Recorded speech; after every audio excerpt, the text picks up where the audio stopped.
તો પોરબંદરમાં જળબંબાકાર પાણી ભરાવાના ડ્રોન દ્રશ્યો સામે આવ્યા છે। પોરબંદરના આ દ્રશ્યો છે કે જ્યાં ઠેર ઠેર પાણી ભરાઈ ગયા હોય તે પ્રકારનો આ ડ્રોન વિઝ્યુઅલ સામે આવ્યા છે।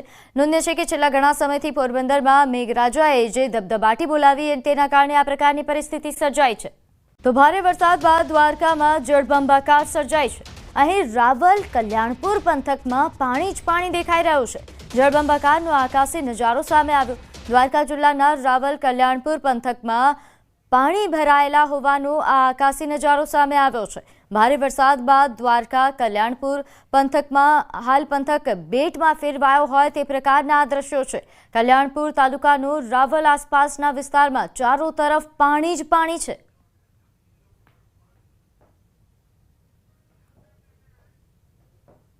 ગાગડીયો નદીના આકાશી દ્રશ્યો સામે આવ્યા। ગાગડીયો નદીના તમામ સરોવર છલકાયા છે। ભારે વરસાદથી ગાગડીયો નદીમાં પાણીની ભરપૂર આવક થઈ। ડેમ છલકાતા હવે ખેડૂતોને થશે ફાયદો। ધરતીએ લીલી ચાદર ઓઢી હોય તેવા આ દ્રશ્યો કેમેરામાં કેદ થયા છે। તો અમરેલીથી આ દ્રશ્યો સામે આવ્યા છે। આકાશી નજારો ગાગડીયો નદીના આ દ્રશ્યો છે કે જ્યાં હાલ આ પૃથ્વીએ જાણે લીલી ચાદર ઓઢવી હોય તે પ્રકારના દ્રશ્યો સામે આવી રહ્યા છે। ખેડૂતો માટે આ ખૂબ જ સારા દ્રશ્યો છે, સારા સમાચાર છે, કારણ કે અહીં વરસાદના કારણે ખેડૂતોને ઘણો ફાયદો થશે। ડેમ પણ છલકાયો છે જેના કારણે ખેડૂતોને સિંચાઈના પાણીની સમસ્યાનો હલ આવશે। તો આ આકાશી નજારો છે। ત્યારે હાલ અમરેલીમાં ઓવરઓલ કેવા પ્રકારે વરસાદી માહોલ છે તેને લઈને વધુ માહિતી સાથે આપણી સાથે સંવાદદાતા રાજન જોડાઈ ગયા છે। રાજન, અમરેલીમાં વરસાદના કારણે કેવી સ્થિતિ? પ્રીતિ, આમ જોવા જઈએ તો છેલ્લા 6 દિવસથી અમરેલી જિલ્લામાં સતત વરસાદ વરસી રહ્યો છે ને જેના કારણે અમરેલી જિલ્લાની લગભગ તમામ નદીઓ છે ફરી જીવંત બની છે। આ નદીઓ પર આવેલા જે તમામ ચેકડેમો છે અત્યારે છલોછલ ભર્યા છે। અત્યારે જે દ્રશ્યો સામે આવ્યા છે એ લાઠીથી પસાર થતી ગાગડીયો નદીના દ્રશ્યો છે। લાઠીના હરસુરપુર દેવળિયા ગામથી લઈ અને લીલિયા તાલુકાના ક્રાકત સુધીમાં 42 કિલોમીટરમાં જે આ ગાગડીયો નદી વહે છે તેના પરના લગભગ તમામ સરોવરો, તમામ તળાવ અને ચેકડેમો છલોછલ ભરાયા છે। છેલ્લા 10 વર્ષથી આ વિસ્તારમાં જે જળ સંચયની કામગીરી થાય છે તેના મીઠા ફળ હવે ખેડૂતોને પણ મળશે અને આ જે વરસાદી પાણી રોકવામાં સફળતા મળી છે તેના કારણે ખેતી છે ફરી જીવંત થશે અને આ પ્રકારના આકાશી દ્રશ્યો છે એ સામે આવ્યા છે। જી આભાર માહિતી આપવા બદલ। જૂનાગઢમાં વરસાદના વિરામ બાદ તારાજીના દ્રશ્યો સામે આવ્યા છે। ઉજ્જૈન મધુવંતી સાબરી નદીના પાણીએ તબાહી મચાવી છે। નદીના પાણીએ ખેતરોમાં ખાના ખરાબી સર્જી, મગફળી અને લીલા ઘાસચારાનો સફાયો કર્યો છે। 52 ગામને જોડતા રોડ પર પાણી ફરી વળ્યા। ચોમાસામાં દર વર્ષે ઊભી થતી સમસ્યામાંનું કાયમી નિરાકરણ આવે તેવી સ્થાનિકો માંગ કરી રહ્યા છે। હવામાન વિભાગની આગાહી પ્રમાણે રાજ્યભરમાં સારો એવો વરસાદ જે છે તે પડી રહ્યો છે, પરંતુ ક્યાંક ને ક્યાંક આ વરસાદને પગલે હવે ખેડૂતોને રોવાનો વારો આવે છે। દ્રશ્યો બતાવવા માંગીશ જે રીતે જૂનાગઢમાં એનડીઆરએફની ટીમો મૂકવાની વખત આવે છે। અનેક એવા ગામ જે છે સંપર્ક વિહોણા થયા હતા, ત્યારે અત્યારે હાલ જૂનાગઢના જોનપુર ગામમાં છીએ કે જ્યાં અનેક ખેતરો જે છે જે પાણીમાં તરબોળ થયેલા જોવા મળી રહ્યા છે। આ દ્રશ્યો આપ જોઈ શકો છો, જોનપુર વિસ્તારના ખેતરોના દ્રશ્યો છે કે જ્યાં મગફળી વાવેલી છે તે મગફળી અત્યારે હાલ વિનાશ નોતરી રહી હોય અને ખેડૂતોને રોવડાઈ રહી હોય તે પ્રકારના દ્રશ્યો છે। કેટલાક ખેડૂતો છે તેમની સાથે વાતચીત કરવાનો પ્રયત્ન કરીશું, પરંતુ તમામ જે દ્રશ્યો આપ જોઈ શકો છો કે તેમના એકરોમાં જે વાવવામાં આવેલી મગફળી જે છે તે તમામ અત્યારે હાલ ધોવાઈ ગઈ છે। એટલે કે હવે સરકારને આ બાબતે કંઈક વિચારણા કરવી પડી શકે તેવો નોબત છે તે આવી છે। કેટલાક ખેડૂતો છે તે ખેડૂતો સાથે સૌપ્રથમ વાતચીત કરવાનો પ્રયત્ન કરીશું। વડીલ, કેટલા સમયથી આપ આ પાક અહીંયા ખેતી કરતા હોવ છો અને જ્યારે આ પ્રકારનો વરસાદ આવે છે ત્યારે કેવો વખત જોવાનો વખત આવે? હું 40 વર્ષથી ખેતી કરું છું। હા, બરોબર ને આ વરસાદમાં દર વર્ષે પાણી આવે જ છે। આ વખતે વધારે પાણી આવ્યું છે। જળતાંડવ બાદ તબાહીના દ્રશ્યો સામે આવ્યા। ધોધમાર વરસાદથી ખેડૂતોને આર્થિક ફટકો પડ્યો। મગફળી અને લીલો ઘાસચારો પાણીમાં તબાહ થયો છે। ઉજ્જૈન મધુવંતી સાબરી નદીના પાણીએ તબાહી મચાવી। ધોધમાર વરસાદે ખેડૂતોને રાતા પાણીએ રડાવ્યા છે।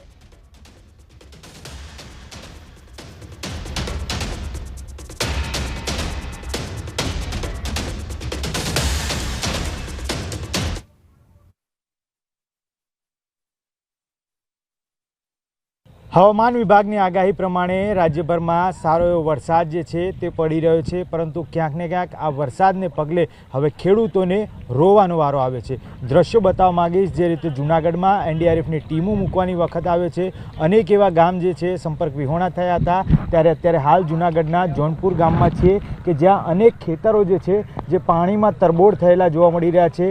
આ દ્રશ્યો આપ જોઈ શકો છો, જોનપુર વિસ્તારના ખેતરોના દ્રશ્યો છે કે જ્યાં મગફળી વાવેલી છે તે મગફળી અત્યારે હાલ વિનાશ નોતરી રહી હોય અને ખેડૂતોને રોવડાઈ રહી હોય તે પ્રકારના દ્રશ્યો છે. કેટલાક ખેડૂતો છે તેમની સાથે વાતચીત કરવાનો પ્રયત્ન કરીશું, પરંતુ તમામ જે દ્રશ્યો આપ જોઈ શકો છો કે તેમના એકરોમાં જે વાવવામાં આવેલી મગફળી જે છે તે તમામ અત્યારે હાલ ધોવાઈ ગઈ છે. એટલે કે હવે સરકારને આ બાબતે કંઈક વિચારણા કરવી પડી શકે તેવો નોબત છે તે આવી છે. કેટલાક ખેડૂતો છે તે ખેડૂતો સાથે સૌપ્રથમ વાતચીત કરવાનો પ્રયત્ન કરીશું.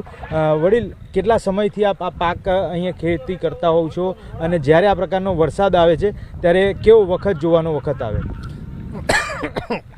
હું 40 વર્ષથી ખેતી કરું છું. હા, બરોબર. ને આ વરસાદમાં દર વર્ષે પાણી આવે જ છે. આ વખતે વધારે પાણી આવ્યું છે ને આ વખતે વધારે નુકસાની છે.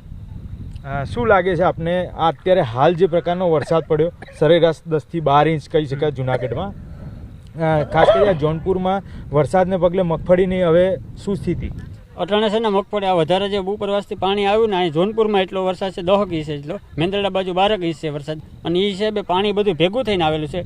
હાબરી, બળોદરી અને મધવંતી એ 3-4 નદીનું પાણી ભેગું થયું ને માંડવીમાં એકદમ છે ને ધોવાણ થઈ ગયેલું છે. જમીનનું ધોવાણ થઈ ગયું હિસાબે છે ને માંડવી ચોખ્ખી થઈ ગઈ અને આ બધું માંડવી 5 દિવસ થાય ને તો ડોડો બધા કાળા પડી ગયા અને સુકાઈ જાય. ખેડૂતને હોય 100% આમાં નુકસાની થઈ જવાની છે. જેમ જેમ પાણી ઉતરતું જાય ને એમ જેમ માંડવી છે ને ધોવાણ થતું જાય ને દેહ ખાતી જાય ચોખ્ખી, બીબડા દેખાઈ ગયા બાળને બધાને.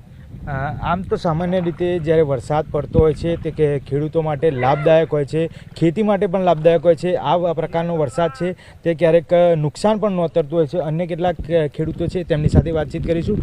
સામાન્ય રીતે આ પ્રકારનો વરસાદ જ્યારે 10 થી 12 ઇંચ થતો હોય છે ત્યારે ખેતીમાં લાભદાયક થતો હોય છે. આ પ્રકારનો એક ઝાટકે પડેલો વરસાદ કેવી રીતે વિનાશ નોતરી શકે? આ વખતે 10 થી 12 ઇંચ ઉપરવાસમાં વરસાદ પડ્યો. એની મધવંતી, ઓજત અને સાબરી નદીના પાણી, આ અમારું અહીંયા આ ગામ ગણીને જોનપુર તો ઘેડનું નાકું ગણાય છે. આ વિસ્તારમાં બધી જ નદીઓના પાણીનો પ્રવાહ એકસાથે નીકળે છે. એટલે અંદાજિત 5 થી 6 ફૂટના લેવલે પાણી એકદમ ગેલ છે. એટલે ખેડૂતોને પારાવાર મોટામાં મોટી નુકસાની આ વર્ષે. દર વર્ષે પાણી તો આવે જ છે, પણ અવળું એકદમ મોટા લેવલે પાણી આવ્યું એની હિસાબે કોઈના બંધ પાડા હાથે. અને એક સ્ટેટનો અમારો જે પાડો છે એ તૂટેલ તો હતો જ, પણ આ વર્ષે 200 થી 300 ફૂટનું ગાબડું પાડી નાખ્યું તો ગામની બાજુ સુધી પાણી પૂગી ગયેલ છે. આ વર્ષે સરકાર પાસે શું અપેક્ષા, માંગણી? સરકાર પાસે અમારી એક જ અપેક્ષા છે કે વહેલી તકે આ જે કાંઈ પાડા તૂટેલા છે, નીચા બ્રિજ છે એ ઊંચા લેવામાં આવે અને ખેડૂતોને જે કાંઈ નુકસાની થઈ છે એનો તાત્કાલિક સર્વે કરી અને વહેલા તકે એને જે કાંઈ ચૂકવણું થતું હોય એ ચૂકવણું કરવામાં આવે.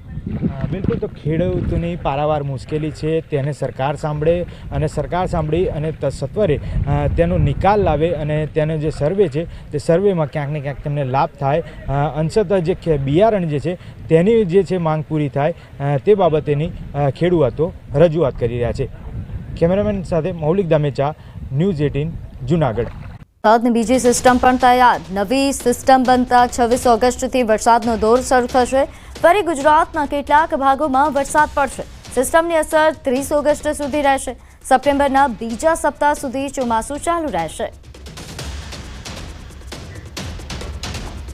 કમ દબાવનું આ ક્ષેત્ર ગુજરાત ઉપર પહોંચી જશે, જેને લીધે સમગ્ર ગુજરાતમાં ભારેથી અતિ ભારે વરસાદ જોવા મળશે.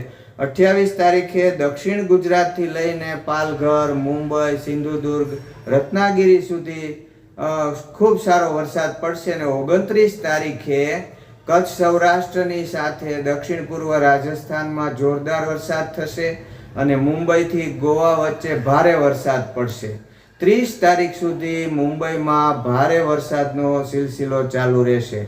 આમ આ સિસ્ટમ એટલે વરસાદનો અંત નથી. હજી 26 ઓગસ્ટથી ફરી પાછો મુંબઈમાં અને ગુજરાતમાં વરસાદનો સિલસિલો શરૂ થવા જઈ રહ્યો છે.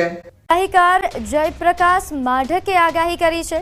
હાલની સિસ્ટમના અસર હજુ પણ ચાલુ રહેશે. સૌરાષ્ટ્ર કચ્છમાં હજુ પણ વરસાદ પડશે. મધ્ય ગુજરાત, ઉત્તર ગુજરાતમાં વરસાદ પડશે. હાલની સિસ્ટમ 23 ઓગસ્ટથી નબળી થશે.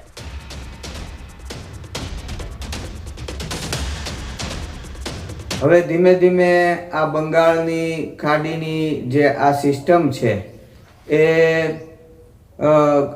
ધીમે ધીમે આગળ વધશે અને 2 દિવસમાં સમગ્ર ગુજરાતને આવરી લેશે અને એને કારણે બાકી જે વિસ્તારો છે સૌરાષ્ટ્રના, પછી મધ્ય ગુજરાતના અમુક વિસ્તારો જે વડોદરા જેવા બાકી છે ત્યાં વરસાદ જોવા મળશે અને સાથે સાથે દક્ષિણ ગુજરાતમાં પણ ખૂબ વરસાદ જોવા મળે એવી શક્યતા છે. ભારે વરસાદ પડશે. ઉત્તર, મધ્ય અને દક્ષિણમાં પણ ભારે વરસાદની આગાહી વ્યક્ત કરાઈ. सौराष्ट्र कच्छ में heavy to very heavy rainfall with orange warning के साथ आइसोलेटेड प्लेसेस में कच्छ के लिए दिया गया है और heavy rainfall warning yellow warning के साथ सुरेंद्रनगर, जामनगर, मोरबी और द्वारका के लिए दिया गया है. और हमारा जो डे टू 22 अगस्त के लिए तो ऑलमोस्ट दोनों क्षेत्रों में सिमिलर फोरकास्ट रहेगा. વરસાદની આગાહી. સાબરકાંઠા, અરવલ્લી, મહીસાગરમાં અતિ ભારેની આગાહી. તો ઉત્તર ગુજરાતમાં કાલે વરસાદનું ઓરેન્જ એલર્ટ. બનાસકાંઠા, પાટણ, મહેસાણામાં પણ ભારે વરસાદની આગાહી. આ ઉપરાંત ખેડા, પંચમહાલ, દાહોદમાં ભારે વરસાદની આગાહી. ગાંધીનગર, અમદાવાદમાં પણ ભારે વરસાદની આગાહી વ્યક્ત કરાઈ છે. ડાંગ, નવસારી, વલસાડમાં ભારે વરસાદની આગાહી.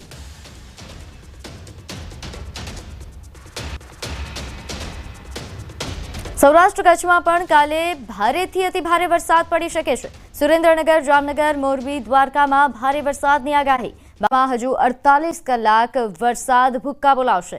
21 અને 22 ઓગસ્ટે ભારેથી અતિ ભારે વરસાદની આગાહી. ઉત્તર ગુજરાત, સૌરાષ્ટ્ર કચ્છમાં અતિ ભારે વરસાદની આગાહી. તો મધ્ય અને દક્ષિણ ગુજરાતમાં પણ પડી શકે છે ભારે વરસાદ.